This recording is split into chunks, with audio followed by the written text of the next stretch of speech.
Good morning, Zan. Welcome back to the podcast. Welcome back, everyone listening in. I want to kick off with a theme which I don't think we've touched on in the whole series so far, but it's something that I'm asked again and again. Actually, I think it's a really, really deep uh, wish and desire of many of the men that I come into contact with around our work, and it's the topic of becoming a kind of linchpin or central figure in a sense of local community. Mm. And so, kind of beyond, getting your dating, your relationship life back on track and feeling a sense of abundance there, it's the desire to be surrounded by beloved community, loved ones who get you and vibe with you and have the same kind of delight and humor, etc., etc.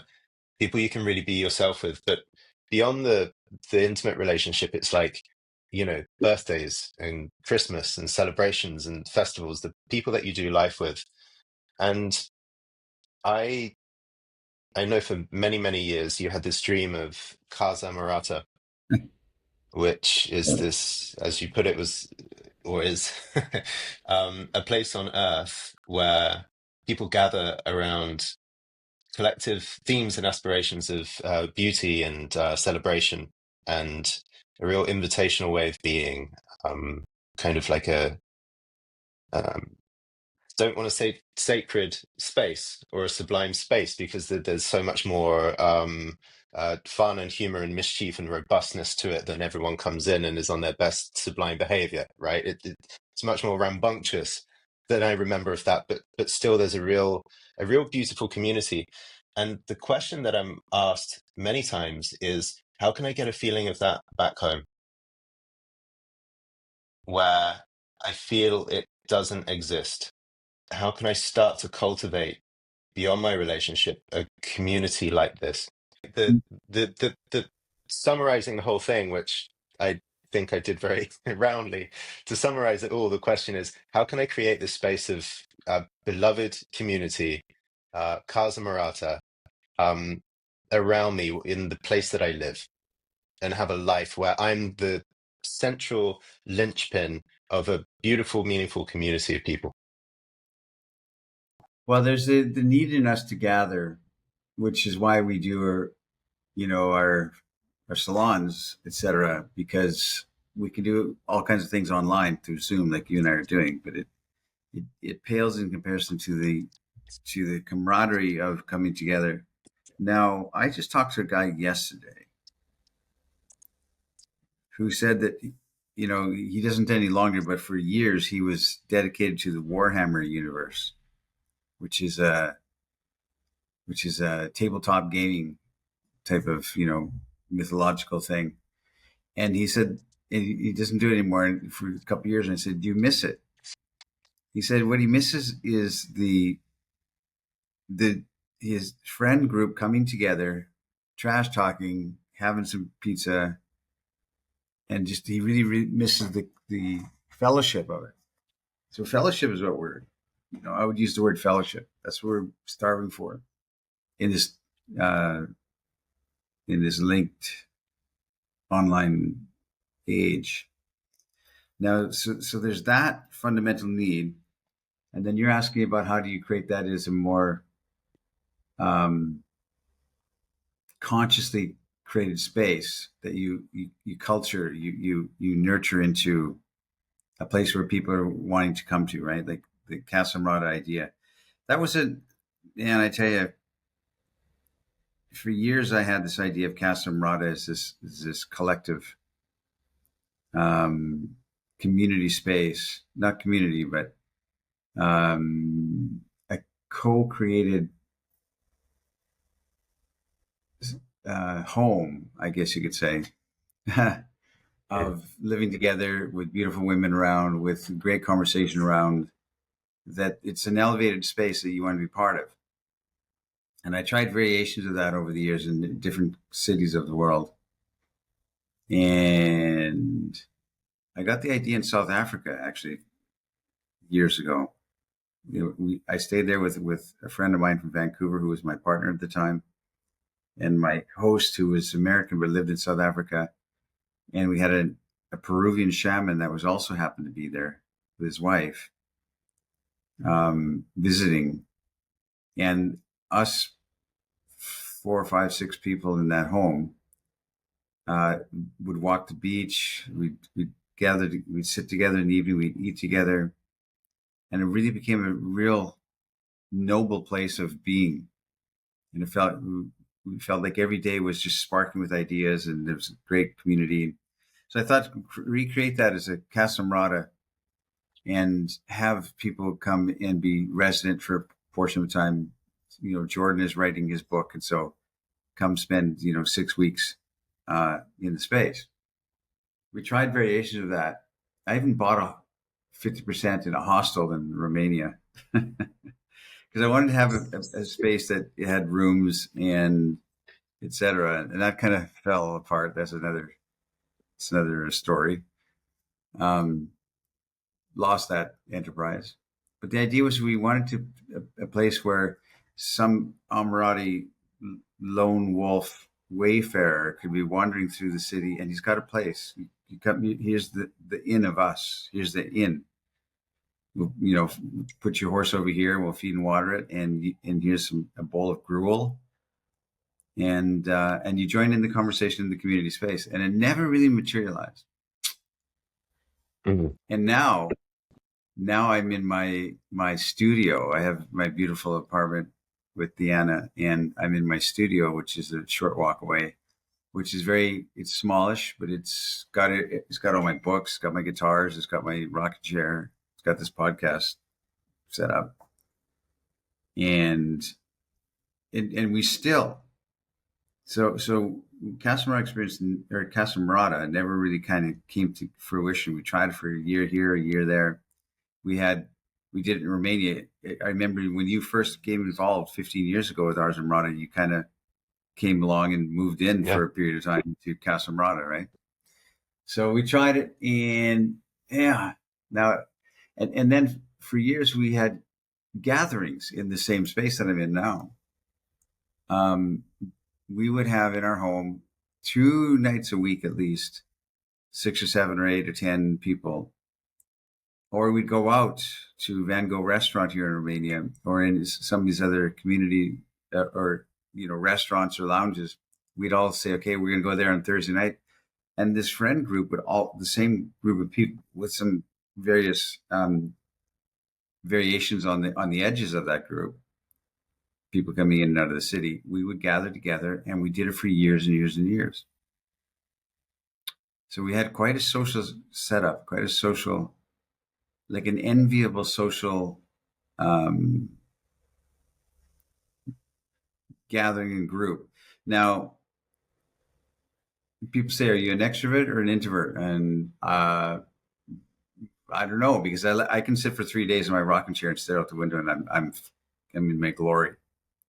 Or I can go out and hang out with you Mm. and Serene and a bunch of people and have a laugh. And so I'm kind of equal opportunity on that. But it's an interesting concept that's kind of morphed over the years for me. I don't know if I'm saying it, if I'm explaining it well, but Like, it's interesting.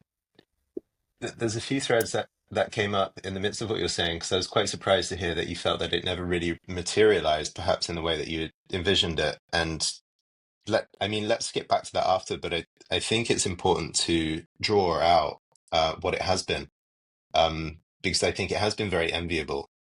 And Well, that's so true. from my Good. perspective, yeah, I mean, from my perspective, my first impression, because I came along in 2012, and I remember there was a conference in Bucharest, and so I was passing through as one of the many in the conference, and the first invitation I had round to your place was a party, and I guess you had rented an Airbnb, like quite an expansive Airbnb, 3 bedrooms, huge lounge kitchen space, and I came in there, and there was about 30 people there for a party. That was the first night I met Deanna, Oh yeah, okay. and First time I met her it, too. it it was raucous. There, yeah, it was. I think the night after the night we all went out to quite a big club, but this place was full of wine. There was endless wine bottles. Every new person that came in would bring along another one or two. Yeah. Really healthy, beautiful mix of men and women. I think all the men were Amorati, kind of, as you put Yeah. the elite, the Amorati elite, like long timers. And at one point in the evening, so there was a lot of drinking, there's music on, there's, you know, you over here, come and meet this person over here. Boom, let's get little clusters of two or three people that don't know each other talking to people. So there was this, I, I think you kind of managed the social space to make sure everyone was engaged with someone at some point. Yeah. And then I remember everything paused and you had a round of Vespers, which is in the midst of this wine and Uh, champagne and men and women and talking everywhere. It was, let's come around in a circle. There's about 30 people. And you said, I want to hear, and your ritual of Vespers, I want to hear from everyone. What is something you're grateful for today? What is your intention for the evening? And then the third thing is you say, these are my words. You announce what you speak into the circle. So we went round. I guess it probably took a good half an hour to hear from everyone in that room. And then there was some more bustle and so on. And then we went out. Um, and I think um, one of the people that rented the Airbnb with you for a month, they departed a bit early. So I came in and just slept on I had a free bedroom in an Airbnb for a handful of days while that month kind of unwound and people jetted off.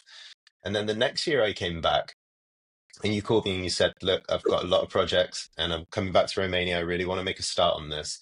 Let's find a place similar to what we had last time. yeah. And bit by bit, the people would come into town. So I had March with you Hey, and no one was in town. There was snow on the road. It was desolate. And then in April, one by one, every few days, a new person would come back in as the sun came up, the house being utterly overcrowded until 5 o'clock in the morning, and six nights a week from my memory, wine and people around these small kitchen tables and so on. Um, and then so people have an impression. Definitely the second year, the first year was beautiful. The second year I came back to you, it was early March and it was snowing. And as I said, there was just snow encrusted on the side on the pavements all over Bucharest. We came in, and the apartments are all kind of government regulated in terms of heat. So inside the apartment is blazing hot like a sauna. And you were with Deanna by that point, and I think yeah. you know you said to Deanna, and Deanna said to you, "We need a welcome back party for us and for I Jordan, who's come remember. in. We need a welcome back party." And Deanna's like, sure, let's set it up. And you were like, invite girls. And Deanna's like, what should everyone wear? And you were like, white. And I remember this. I remember this welcome back party because it was unlike anything I'd ever experienced before. We'd just rented this house. It was blazing hot inside, so we had all the windows open and this kind of snow frozen Yeah. air coming in. And at the party, I think there were you, um, 13. I counted 13 women, kind of Beautiful women. 23-year-old girls from the architecture faculty, pretty much. And then one other guy who was the boyfriend of one of the girls. So it was like we were three men, 13 Yeah. women. They were all dressed in little white dresses and they all had heels on, which they kept on in the Yeah. house. And I was just walking around because I couldn't entertain all of these kind of women. It was just like nothing I'd ever seen before in my life. Yeah. And I think that kicked off the next summer of these kinds of house parties, We right? had that for Because years. we exactly. So I said at the beginning of this, it's like Kaza Marata is like a community. Well, it's a beloved sense of community in that you spend a decade with these people living life together, but it wasn't like, and you did things like Vespers, the ritual, but it wasn't like intentional community. It wasn't like, let's buy a workshop and everyone comes in and, we shovel the money together and then there's all these Yeah. community processes. So that like none of this kind of conscious community thing that is becoming very popular. It was like old fashioned, come around our house, we're going to have a party, but like Yeah. all the time and often. We did it for years. Years. Like I said, 2 to 3, 4 Yeah. times a week.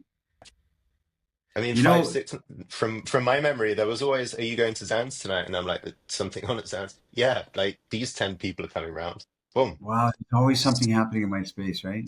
And I remember there was this famous dating coach, which I won't name, who came here um, and visited me and said, "Wow, Romania's incredible. Bucharest is incredible. So I'm going to move here for a period of time, set up shop." And he rented a big apartment 2 or 3 blocks away from me, and he would come over once a week because he'd come. You know, we were having our gatherings and stuff like that. And I would invite him all the time. He would come over, and he brought his team here, and he's working on his, um, social media, his split testing, his development, his marketing efforts, his newsletters and stuff like that.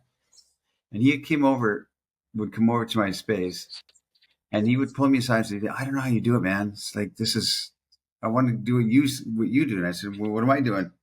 He says, "I have enterprise. You come to my house, my apartment, and I've got 10 guys there on computers, like working and getting enterprise. Yeah. Come over to your place, and you got guitars, a bottle of wine, and a bunch of girls." And he said, my plan is to do what you're doing. I'm going to save up a bunch of money. I'm going to make millions of dollars first, and then I'm going to do this. I'm like, huh, I don't have millions. The reason I don't have millions is because I'm not enterprising like you. You know, Because I'm you're doing this, right?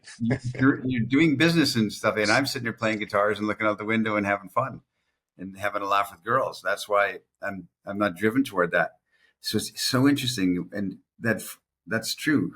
Like, we had these gatherings with this group of girls that brought in extra girls, and we did it for years and years and years and years. We still do it to a degree, but it's kind of tailed off because a lot of those original girls have married and moved away. Um, Mm.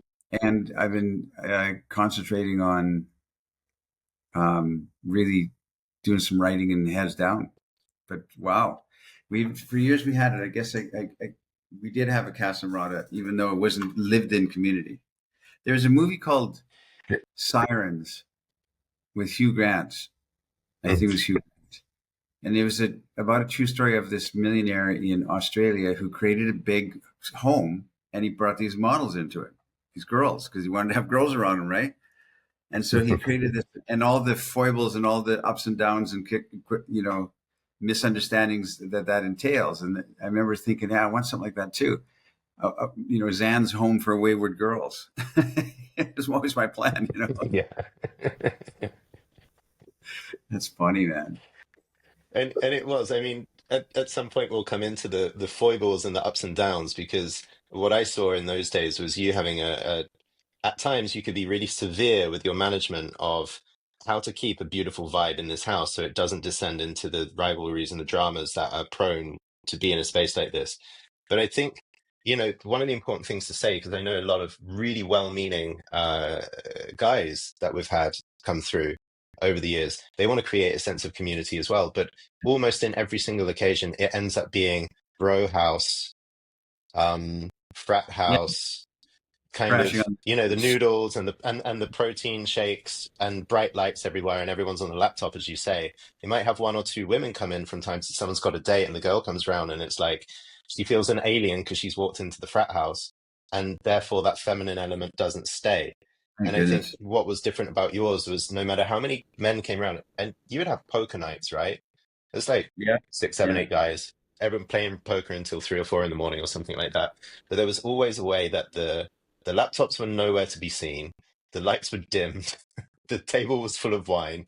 There was something kind of artistic about the space. And women would come in, even if they were totally disinterested in the poker. All of There them. would be 4 women in the kitchen, and you would hear them, right, Yeah. having their natter and their gossip and letting off steam with a glass of wine in the kitchen.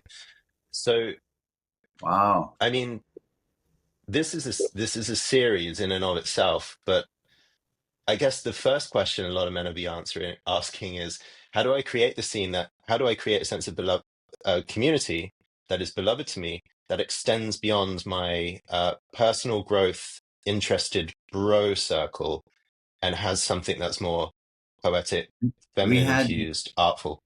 to have women, right? Because you could have a bunch of guys potentially.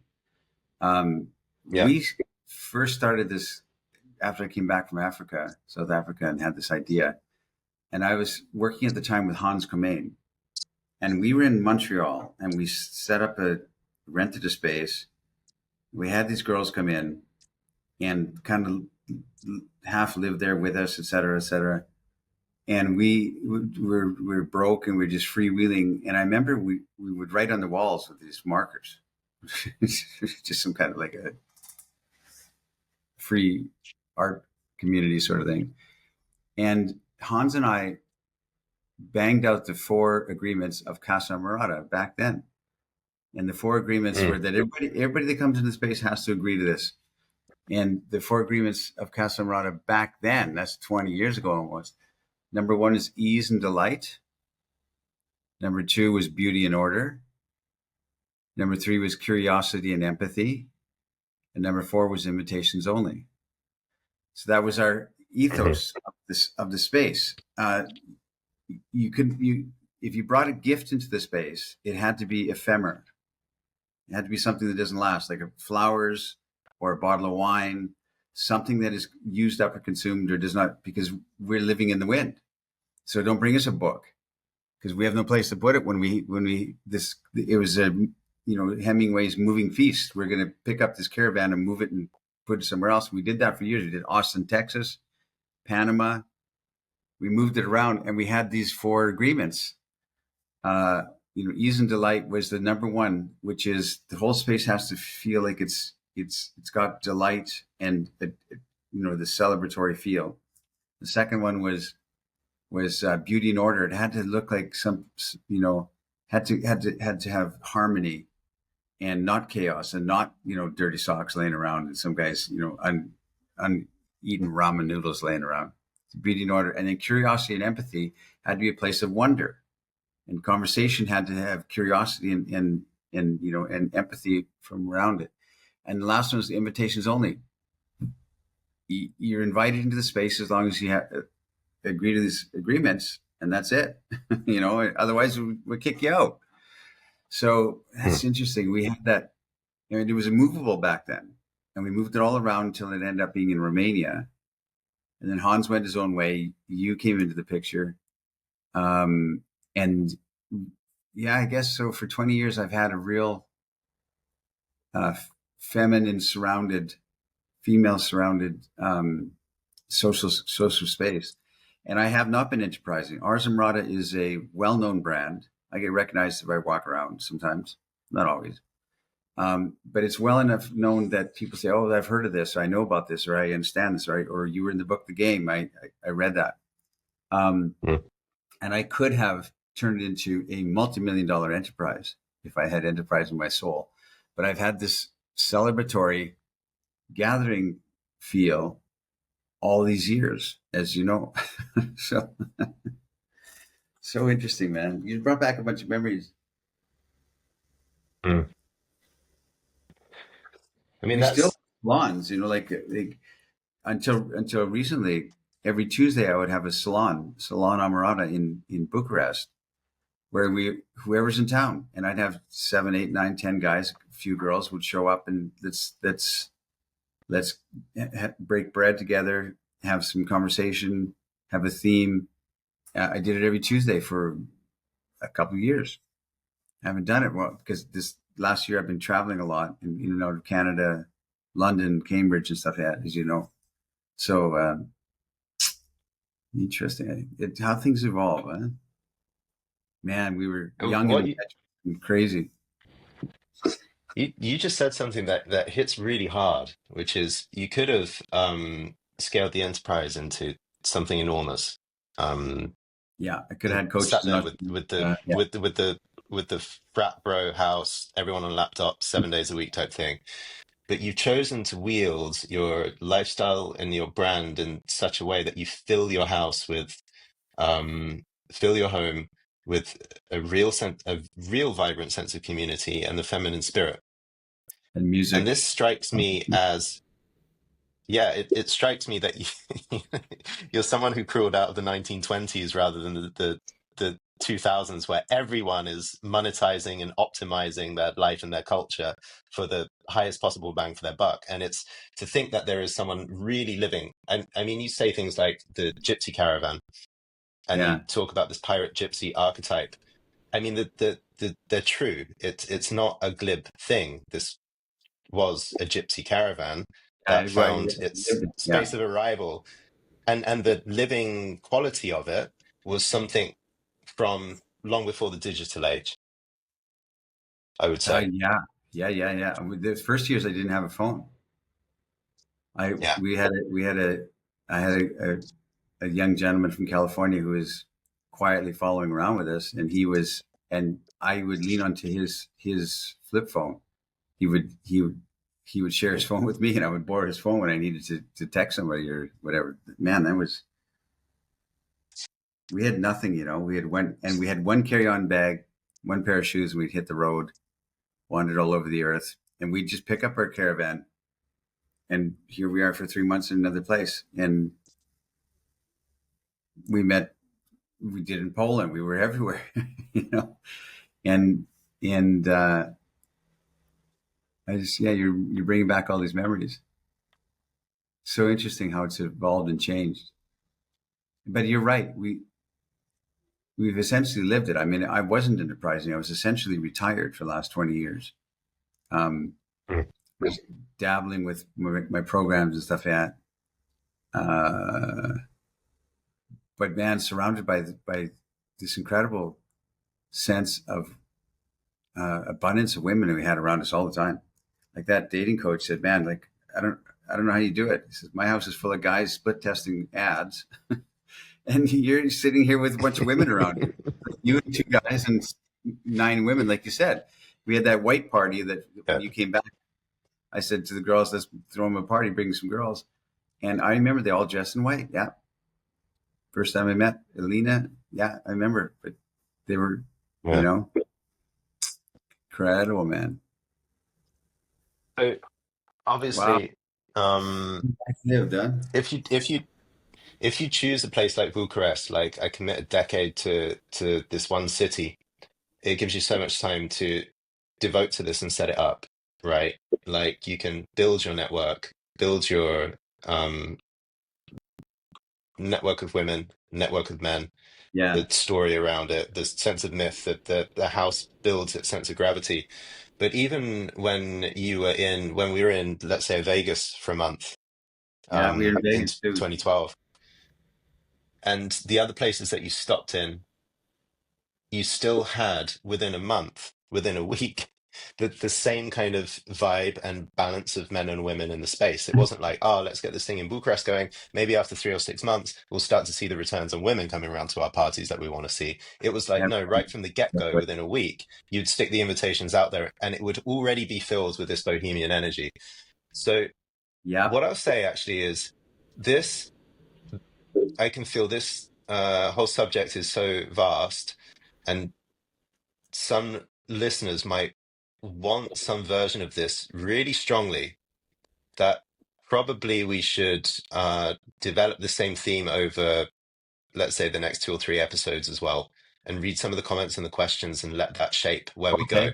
So if you're interested in the sense of kind of building a beloved sense of community wherever you live and wherever you go, and also who do you have to be as a person in order to create this, throw us your questions in the comments so we've got something that we make sure that we angle our conversation here to what it is that you want.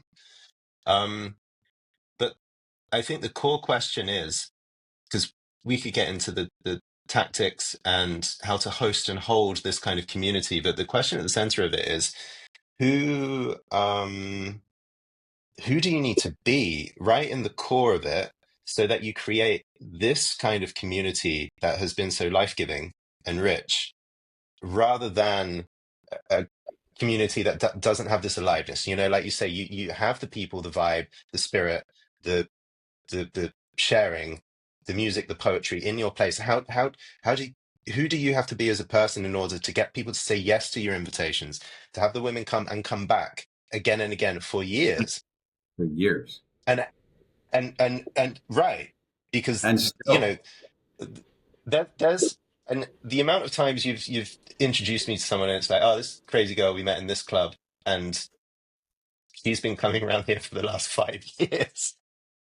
You know, the kind of home for wayward girl concept really stuck. It's like there were people that we met, and I met too. There are people, there are women that we met on a night out that are still in the community loop 10 years later.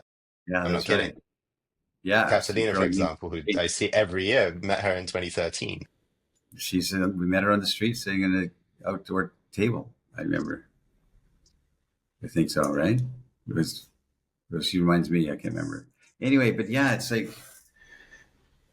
my goodness. I modeled it after Casanova, who just wandered the earth, and and set up with different people, different enterprises, and then when he was old, he wrote about it. He he smiled back on his life and he relived it. He said, writing about it gives me the same pleasure as actually living it, which is a remarkable thing. Um, we used to travel, man, and move everything. Now I centered on Bucharest and I stayed here because of it's become my spiritual home. And my DNA is from the Bucharest or the Romania, the Ukrainian border. My father's DNA. That's where I'm from. So I like everything about the Four Seasons, the wilderness, the cities, the history, the Roman history, the women, the weather, the food. So it became my spiritual home. I lost my wanderlust when I got to Romania, and Mm. I almost did when I was in Poland, because what Poland has, like people say, oh, you're from Vancouver. Well, Vancouver's such a beautiful city. Yeah, if you like rollerblading, rock climbing, mountain biking, hiking. I don't like any of those things. I grew up in the wilderness, and I'm a city boy. Like I know that I grew up dead set in the heart of the wilderness with nothing around, no suburbia, no nothing, which I love, and I still have that in my soul. I still have that wilderness in my soul. But the city, the center of the city, to me is like being in the wilderness. It's like this you're in a forest of the energy. And so Vancouver doesn't have it. And the reason I almost stopped traveling in Poland is because the thing that's near and dear to my heart was such an abundance of feminine, beautiful women. And Romania that's why I stopped. Because I'm just, why am I going to travel? Why would I, there's a couple of places I still want to go, but I've been to a lot of places on earth, and a couple of places on my bucket list I haven't been to. I've always wanted to go to St. Petersburg, see that city. Hmm. And I've always wanted to go to Argentina, which I've never been. And I've always wanted Hmm. to go which I'm going to do soon, to go to Pompeii. I want to see that. I want to see that. Mm. Yeah, something that's very attractive for me to see. So everything else I've done, I had never been to Venice, and I went there recently with Deanna. So, yeah, it's just, but we used to move it around. We had these dreams and aspirations, and we did it. Like, you're right. Like, maybe we didn't, we were filled with abundance of women and a social gathering, guitars, music. We had guitars. I got two guitars sitting right over there, and we were constantly doing the same group of people with a whole fringe of extras and ins and outs and in-laws and outlaws and the whole. And it was we've done that for years. We still do it now, but it's less. Everyone's got busy. How it changes, and you Yeah. had known. Sorry, Jordan, to go on about this, but when I was in the corporate world, your whole world exists in a certain way, in your friend group and the people you hang around with and what you're doing with your life and your hobbies, everything. And to imagine it's 100% different, uprooted, even the clothes you wear, everything is completely the people that you're hanging around with and spending time with and having a glass of wine with and discoursing with are 100% different than what you had 10 years ago. It's a shocker, and it's a real renunciation, and it's a real, I mean, I could not imagine that with the same people that are my best friends and these girls that are in my life, that I would have had them. I would kind of imagine them 25 years ago. It was a different world, And so you wonder what the next 25 years is going to be. Like every 20 years, it feels like I would say 10, but it sounds too pat. Every 20 years, your whole life is completely shifted. You know what? You're different geographically, different clothes, different ideas, different motivation, different things you've accomplished or trying to accomplish, and a different social group. Maybe every 20 years, huh? So what's fascinating. I could talk about this for a long time because I lived it, man. I lived in the wind. You so what was remarkable um, to me was you saying earlier. I mean, my experience of Kaza Marata and this community that you built around you. And again, it's not a digital community, even though the Amorati has a digital community and so on, with conferences and events and so on. It wasn't that. These are real kind of flesh and blood people that would turn up from all angles of the city, right? That's what the community was built out of. It wasn't, I've got a profile and a newsletter and a book and so on. These people gravitate, therefore I have community. That's the way we think about it digitally. It was you Yeah, met all these people in all different places and they kind of got sucked into this vortex. No, people weren't meeting online. These weren't, dating app matches or meetup groups or anything like that. It's completely organic and connection and word of yeah. mouth and spontaneous surprise and invitation. My, I mean, you said something earlier on to flesh out a little bit because from my perspective, you absolutely had this Casa Marata thing. People that have spent any time there often have been very impacted by it. But you Hmm. said earlier on that it wasn't actually your real vision, and you felt like you failed in your real vision for what Kaza Marata Yeah, that's interesting. originally would have been. Well, because my idea, do we still have time to talk about it a bit longer? My idea of the Casa Amorata proper was that it was a community space where you had your own private quarters and you could spill out into the music and the musicality and the guitars and the wine and the girls, or you could go back and be private in your space. And we set that up, and it just never seemed to. There was logistics and concerns around it that you didn't foresee, and they kind of go, wait a Mm. minute, it makes it difficult. For instance, Deanna and I, when we first set up our Casa Amorata in Romania here, and you were living there, I think, Leo was there. We had various people, staying in there for Hans was there. And we would have people come in the evenings to come celebrate and have guitars and music. Like we did that every night, right? But if Deanna and I wanted to watch a movie and stay in our room or just chill out, you could not do it because there's an expectation of that community. Well, wait a minute, we came here, they're knocking on your bedroom door saying, hey, what are you guys doing? Come out here. We came to see you. And so you felt this pressure constantly that you have to always be spilled out into the common area, the common good. And even it was implied pressure, and even if people were nice and stuff like that, but you just felt like you were completely, you had to be on and helping out that group all the time. Little things like that. You go, wait a minute. Wow, there's so many. You're flooding me back to memories. I didn't expect this topic today, and I haven't thought about these things in a long time. But man, there was such a drive, Casa Marata and the community there. Back before I had even working with Hans, when I was still doing enlightened seduction, way back in the day, I remember going to San Francisco on a speaking engagement. I was invited to go there, and I was flying in San Francisco, and I got an email from a guy saying, "Hey, Zan, you don't know me. I'm 20 years old. I live in San Francisco. Can I pick you up at the airport? Can I help you? I'm part of this community in San Francisco. You're coming to talk to. Can I?" He says, "Sure."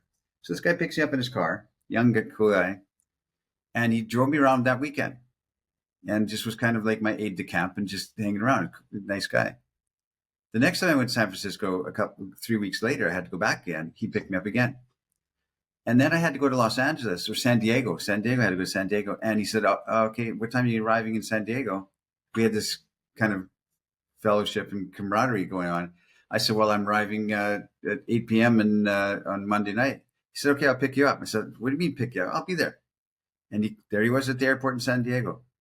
And then for a year and a half, the same guy would he would say he'd go back to his home in San Francisco. I'd go back to wherever I was going, and then I would be going to another city. And I remember he picked me up at the airport in Montreal, picked me up in Toronto, he picked me up in Las Vegas, he picked me up in Austin, Texas, and he would just on his own dime.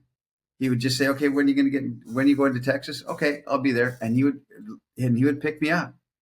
And he traveled around the world with us, with me and Dylan at the time. Dylan was my videographer at the time, and he would carry our stuff. He just uncomplainingly, just for a year and a half, he would always be at the airport wherever we were, and pick us up. And he was there on his own dime just because he wanted to be part of it. And then he picked me up at the airport in Tokyo. So I'll meet you in Tokyo. Yeah, okay, I'll be there. So he picks up in Tokyo, and he fell in love with Japan. This after he's now 22 at this time. Fell in love with the culture of Japan, and he still lives there. He left America, and he moved himself into Japan, and that's where he lives. It's incredible, and he loved it so much that he said, "You know what, Zan? It's been nice. I was there for 2 weeks in Tokyo, or whatever, and he was with me. He was my aide de camp. He carried stuff around. He was always my personal assistant, sort of thing, right? On his own dime, on his Yeah. own thing. He just wanted to be around." And I'm about to fly out, and we were supposed to both fly out to America or something. And he said, "You know what? I'm staying. I met a girl, and he never left Japan. He learned perfect Japanese. I haven't heard from him in years, but he never left. He didn't go back to get his stuff or nothing. He just said, 'What about your stuff?' I don't know."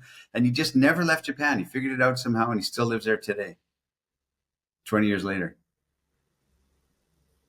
I Me, mean, I've got similar stories that we've left a trail, not quite of destruction, but of scattered people. We pick them up in one place and then they get left somewhere else. We had, and I'd love it if these people are listening, but I was traveling with Knut and with Nico for a long time. oh, So right. we You had guys, a kind of caravan cluster for a period, which was very, where so many of our informative experiences and learnings took place. We did an event in Medellin in Colombia, and a guy came down. Two guys came down from the East Coast, actually, New Jersey, kind of Virginia, this kind of area. They loved the event so much in Medellin that when we did the next event in Boulder in Colorado, both of them came. And they both loved being in Boulder, Colorado, and the whole energy that we brought them into, that they ended up staying in Boulder. And one of them basically moved I had to leave Boulder because my US visa was up. Basically overstayed and had to keep out the States for 6 weeks. One of them moved into my old social life, basically, and made friends with all the people I was living with and kicked off from that. Another one had met a woman when he was out with us in a bar in Medellin, and he brought her over from Medellin to live in Boulder, where they still live today, married, 10, 12 years on. wow, Um, wow. they didn't expect that coming, but it's almost like this caravan trail, this It's invitational spirit moves someone from this place, and they meet someone in this place, and both of them go somewhere else, and it's all in this vortex of excitement well, how many guys that's been came to visit created. you in Romania for coaching with me or something, or And never haven't left. And they're living in the suburbs of Bucharest right now, and you don't see them never anymore. left? They got married to Romanian girls. Yeah, their life changed. And they have their families and so on, and they're just dotted around the city. Yeah, Yeah, I had dozens, another 100. kind of personal assistant with that when I was in North America again or traveling, and he traveled with me. And here's another quick story. I was invited to Neil Strauss's birthday party in Hollywood, and I can't remember what year this was, no clue, but before I met you. And so I went to the Roosevelt Hotel in Hollywood, and my aide de camp at this time, another young man that was following me around, hanging out with me, was there with me. And we are walking out at 7 o'clock in the evening to walk to this bowling alley where he was having his birthday party. And he had all these, all his friends of that, Neil Strauss's birthday party. And as we walked out and past the hotel pool, there was this beautiful, beautiful girl in a bikini laying out by herself at 7 o'clock in the evening by the pool. So I said, "Hey, hey, beautiful girl by the pool, what are you doing? We're going to this party." She's like, oh, I just got here from Italy. She was from Italy and she's coming to be a starlet. She's trying to make it in Hollywood. She's going to try and be a star. Mm. So what are you doing? I don't know. I don't know anybody. I just got here. Well, come with us to the party. If you can give me 10 minutes, I'll get myself together. She runs up to, she's staying in the same hotel. She runs up to her room. She puts on her clothes, makeup, so that, and she comes out. She looks stunning. She's just gorgeous. So we walked 3 blocks to this bowling alley, and we get to the bowling alley, and it's a private party. Neil Strauss had to shut it down. And the guy at the door says, okay, well, where's your ID to the girl? And she didn't have it. She was 18, I remember. And she didn't have ID. And so we're like, and he said, well, sorry, you can't come in. And I'm like, well, I have to make an appearance. You know, I flew here to see Neil, and Neil's expecting me, sort of thing. So my illustrious friend said, listen, I'll walk her back to the hotel. Obviously you can't, you should go in and make an appearance, sort of thing. I'll walk her back to the hotel. And I really liked this girl. There was this, and she liked me. I could feel it, right? And so he walks her back to the hotel, and they disappear, and I go into the party. A couple hours later, I come back, and as I'm walking back, it's dark now, and by the pool is my friend and her sitting in deep conversation. And I thought, okay, well, Mm. hey, that's nice. And we had a couple of drinks. She wanted a couple of drinks, so we went up to the room, and we kind of partied in the room, and it was kind of like all 3 of us were just kind of having fun and laughing, sort of thing. And then she went back to her room. The next morning we had to fly out. But I liked this girl and had her contact information, all this kind of stuff. And we had a nice rapport that night. Turns out that I never heard from her for years. And I never heard from my aide de camp for years after that either. He stayed in California. He was from California. He stayed in California. I went off into the wilderness. I found out years later that he married her, this young Italian starlet. He married. Wow. They connected, and they had conversations, and they continued and I would ask him, we'd talk over the phone, and I said, have you heard from, what's her face again? Yeah, I really like that girl. Yeah, no, I've heard of her from now and then. He was on the down low, man. He married that girl that I was trying to pick up. Incredible, Oh, man. wow. I have so many stories. Holy crap. So let's bring this back, or let's bring this to a close for today. Um, I, as I said, whatever your questions are, listening to this, throw them in the comments, because I think we can do 2 or 3 episodes on the same theme, because people are dying for community. But my kind of thesis is, let's say you have this beautiful collection of people around you that you live with, grow with, celebrate life with, men and women. You have a beautiful feeling and sense of memories together. The question is, who do you have to be in the middle of it as the Yeah, linchpin? that's a big question. Yeah. Like, how do you have to hold yourself? What is, and maybe we could end just saying, what is the Hmm. one thing people could use today to get started going in this direction? Yeah, I got lots to say about that for sure. This is a very nostalgic episode for me because I just woke up. I had a late night last night. I couldn't sleep, and I slept on the floor in my studio here on a yoga mat, which I want to do. Okay. And I sleep well. And if I sleep on a hard surface, I sleep great. I always sleep on the floor.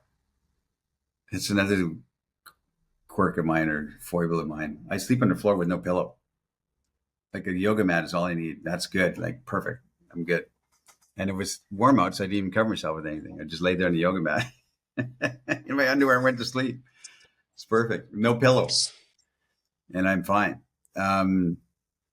But I just coming into this, and you said, "Here's the presentation or the topic." It's like it just brought back a flood of something nostalgia. Man, we've done some things, we've seen Yeah. some things. We've been around, and the experiences are incredible. So as we talk about taking our Amorata into the next phase in the next century, the next development, it's got to retain that sense of real joyous celebration. The four agreements have to be front and center of that sense of gathering and sense of belonging to community. Yeah, Yeah. yeah, interesting. Yeah, I like that, and that's something I take away from the episode. It's like with those four agreements, you're not fully in the let's make an intentional community space. You're not there, but it's also not come around my house for a party. It's going to be great, and there's no philosophical or energetic intention behind that at all. Like there's some kind of middle space Yeah. between the two. Mm. Um, Mhm. Wow. let's carry it on.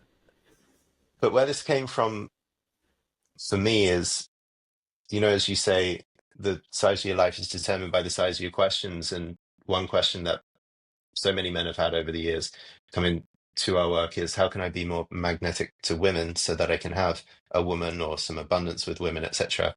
But I think a much bigger question, how can I become magnetic to the broad scale sense of lifelong community that I would love, which within that includes hundreds of women.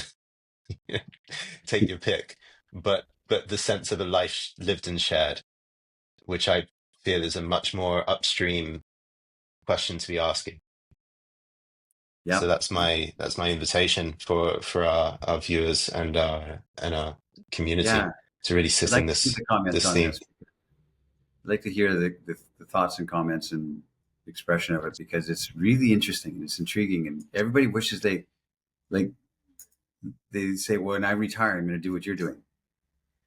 We didn't retire, but, but we also don't have millions of dollars in the bank either because we didn't fight for that.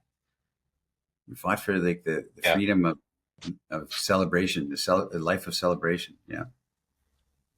But you gave primacy to that, so it's a question of values, right? And can one live a life where you give Yeah. value to a rich bohemian spirit that fills you and gives you this nostalgia, right? Making memories, as you put out. You said at the very beginning of this, when faced with two choices in life, always choose the path that makes the best memories. Yep. So that's what you've got. And then there's the other one, which is always choose the path that brings you the most money. Again, is there a way that you can hold multiple values at the same time? I don't know. I'll throw this over to the viewers. Yeah, I'd like to hear what the viewers say for sure.